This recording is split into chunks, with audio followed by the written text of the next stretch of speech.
probably. And just show me your reading seasons with me. Read Golden.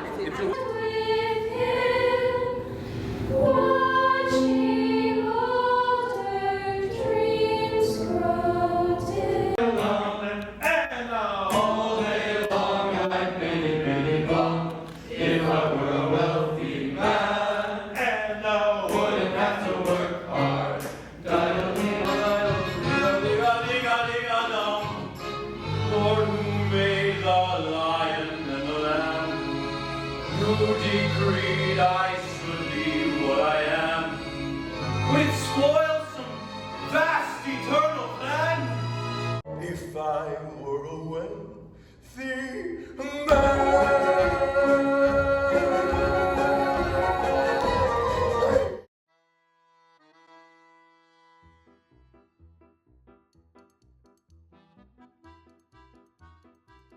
I think it went pretty well. We all did our best, and I think we're all going to be pretty happy with the results today. It went pretty well. I think there's things that we can improve on. But we've got lots of time to do that. I think most people got called back, and we're going to have a great audition day today. I think it went pretty well. I think everyone showed off, and I think it's going to be a great year. I never begin a production knowing this is how I want to do it, or this is what it has to look like. It really evolves, and part of that evolution comes from constant communication with the creative team. There's just so many moving factors in what kind of happens behind the scenes, and every little decision that is made by one department really affects all of the other departments. Mr. Teixeira and Mrs. Whitaker and I met in the summer, and Mr. Teixeira shared his ground plans and that sort of thing so that I would be prepared when choreographing, and then move into kind of the school year. And Mr. Reeves and I work really closely with figuring out where music cuts are going to happen, what best serves the vocalists and dancers, and so it's a very, very team-based approach. If you're a scene designer, you want to be collaborating very closely with the lighting designer, because if you're designing different treatments for different types of wood or scenic elements, and the lighting designer is choosing very specific colors of light to hit those objects, everything looks a little bit different. So really just the amount of communication that needs to happen between all of the actual design aspects is something that I feel like goes under the radar when talking about the things that are happening backstage. Mrs. Whitaker has a team approach. So she pulls the creative team together early on. In fact, we are a part of the selection process for what shows we're going to do. So Mr. Reeves and Ms. Whitaker and I met last spring to talk about this season. You know, we started last spring, Eddie and I, talking about Fiddler on the Roof and looking at images and getting ideas, and then as an actor learns and grows the character, it's the same for a director. I like to do things I've never done before, and I've never done Fiddler, and it reveals itself to me in great part through that communication and that research. And then once we have our basic foundations down in terms of what the set's going to look like and whatnot, then it just starts to blossom, in part because of not just one mind, it is a collective. I like to start by dreaming the dream and letting it be impossible, and then taking the time after that dream and then turning it and then making small adjustments, finding what is most important to the dream and the kind of visual project that I'm working on. I think really it's about finding the core idea that I'm after, and then supporting it in whatever ways that are actually possible afterwards. So I think it's two very separate processes of coming up with the creative part and then the actual technical part.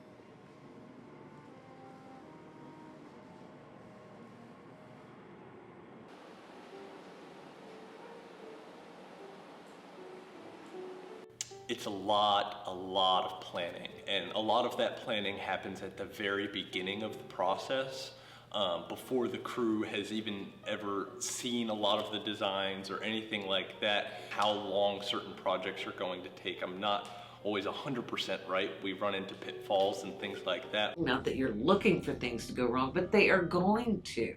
You know, it's live theater, it's what happens. I have a general idea of how long something's going to take, whether that be I look at a project and say that's going to take 3 nights of crew, that's going to take 5 nights of crew, get an understanding of, oh, we're moving slow here, or we're actually ahead of schedule in this aspect, so maybe we can spend more time on this project now, and really, it's also about developing a order of projects that is conducive to allow everybody to be working at the same time, because it's not just about what I want to build, it's what can I build quick so I can give to people that are wanting to paint, and what do I have to build early so that lighting designers can work around that now, or when should I put the platforms up so that I could also have the lift on stage whenever I need it for other projects. Where the kind of technical and creative really come together is making sure that anything that we're wanting to do in terms of the creative vision is going to be executed smoothly in front of the audience. The technical elements that are designed for the show are either easily moved or some sort of workaround to make sure that things look effortless when they're actually on stage.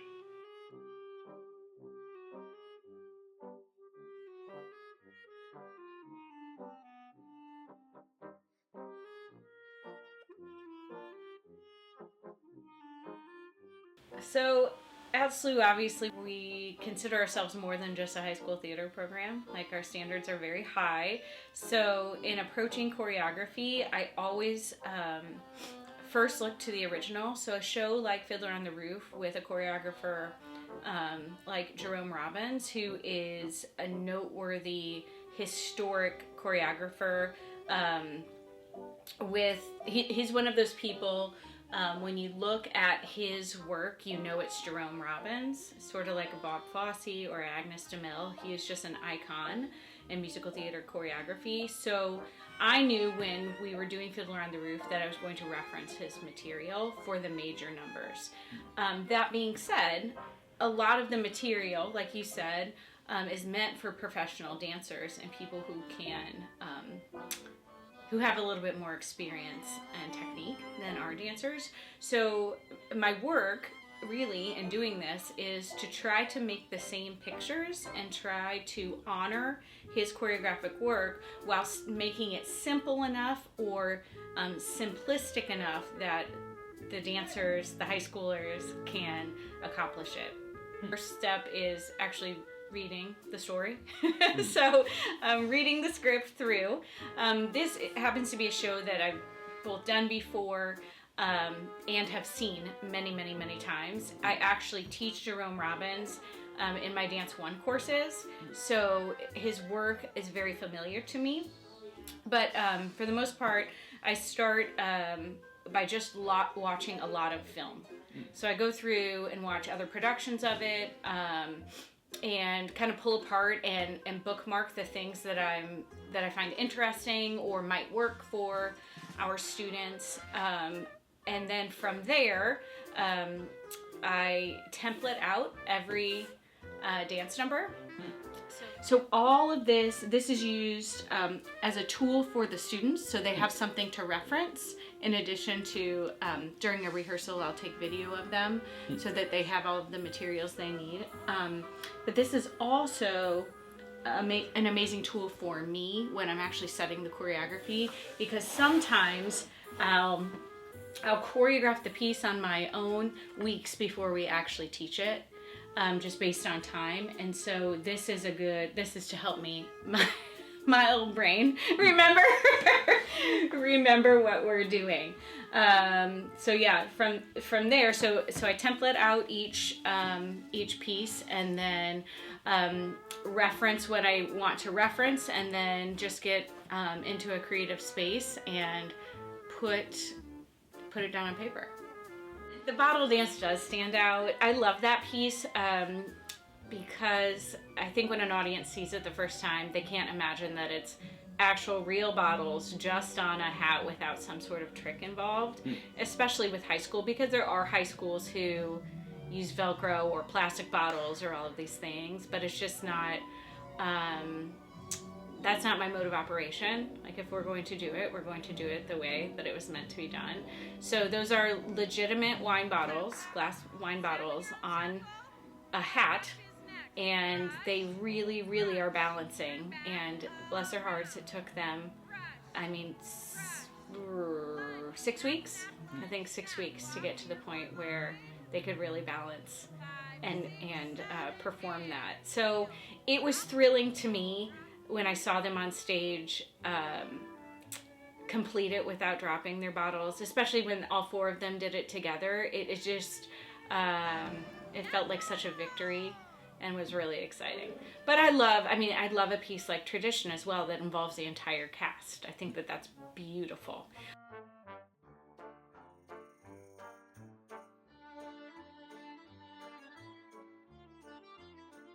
Typically we don't get to encounter Mr. Herbig until Tech Week, but he has just been marvelous to work with. Each scene I've got programmed in to, pull up exactly the mics that I will need in this scene. So after the prologue of Fiddler on the Roof, we go into just Tevye's house with Golda and Seidel and Hadel and Hava. Yenta shows up, Model shows up for a brief appearance, so I'm only having to worry about the people in that scene.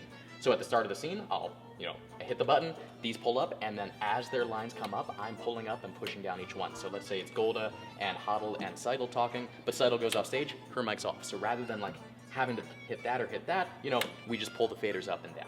And then the scene ends, or these three sing their song, and I'm mixing the orchestra here as well, so I'm kind of moving them around. As the scene ends, I hit the next button, boom. The whole other array shows up, right? So now, okay, there's a scene with Tevye and Golda, so they're gonna talk with each other. And sometimes even line by line, when you've got two actors, especially two who are very close together, you don't necessarily want both of their microphones really live and really hot at the same time, because that's actually gonna make them sound even louder than they would. So if Tevye says his line, I pull Golda down a bit. When Golda says her line, I pull Tevye up a little bit.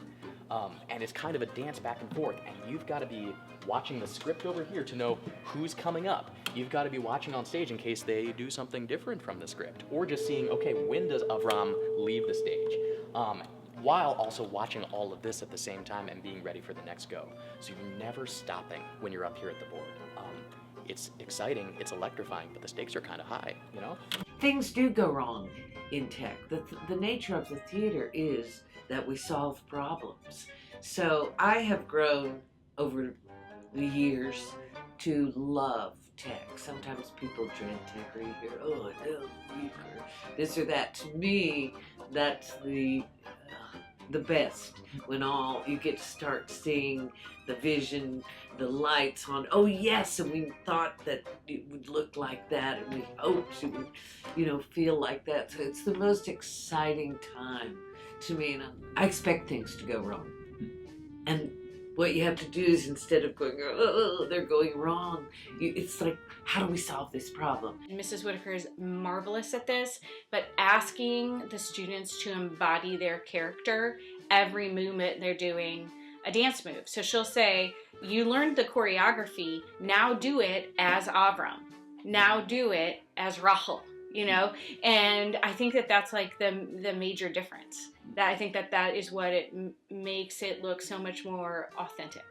I'm just a firm believer that, especially at this age, you cannot expect to be backstage talking about where the next party is or the next football game, or, you know, and to come on stage and be ready to do your best to tell the story of the play. It's not method acting. You know, I must go there. The muses don't descend and suddenly I'm a different person. It's an accumulation of information, research, the given circumstances, the play gives you. It's all, you know, there's so much study and rigor involved in characterization. To live honestly within the given circumstances of the play is the only way to honestly tell the story. So each song and each scene, I'm actively balancing and rebalancing what I'm hearing, again, using my ears, to figure out what needs to happen for this scene. The work that I do up here is trying to respect and magnify the intention of the authors, the composers, the actors, the musicians, and the director. There's so much intention that goes behind this, that goes into this artistry. And up here, I get to participate in drawing the things out that we want drawn out, maybe kind of making quieter the things that we maybe need to hear less of because the lines are more important in this scene. So there's a lot of just understanding of what goes into the script, what is going into this particular moment or this particular scene. What do we need to hear? What is the important thing? Do we need to hear like a little background music? Do we need to maybe let the music fade out so we can actually hear this dialogue that's going on? Every microphone that an actor wears is plugged into a receiver. That receiver sends a signal directly to this guy. Every microphone in the pit downstairs is sent into this guy. And so I can hear, okay, how is the kick drum sounding? How are the horns sounding? How is the guitar sounding? That's collaboration with the director, with the choreographer, with the costumes department, right? When it comes to costumes, we kind of had a song and dance every night of like, okay, we need people in beards, but we also need to have their microphones on. So what's the order of operations, you know, to get those things set the way we need to? So it's all so much collaboration, it's so much artistry, and it's all packed into one show. Theater as a whole is an inherently collaborative process. It's never just one person show, like it's never just one actor show, it's never just one crew member show, it's never one team member show. Like we're all designers for this big giant canvas that we are creating, which actually makes it really exciting. So a lot of my work is working with the director to hear, okay, given how we are presenting this piece and making it as real and honest as possible, how do we want the sound to reflect that, you know? But that's all done in collaboration with the director. There's room for creativity up here, but it's always in reference to the central vision of what we're trying to do with the show. The sound and lighting and the set pieces and the costumes, all of those come together to take you to another world. I guess kind of looking at, so sorry. By,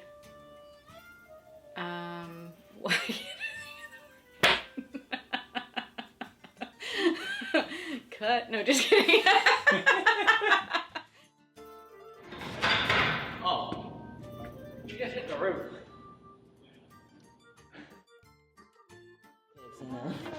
Okay, now it's recording. This is definitely going to the blooper reel.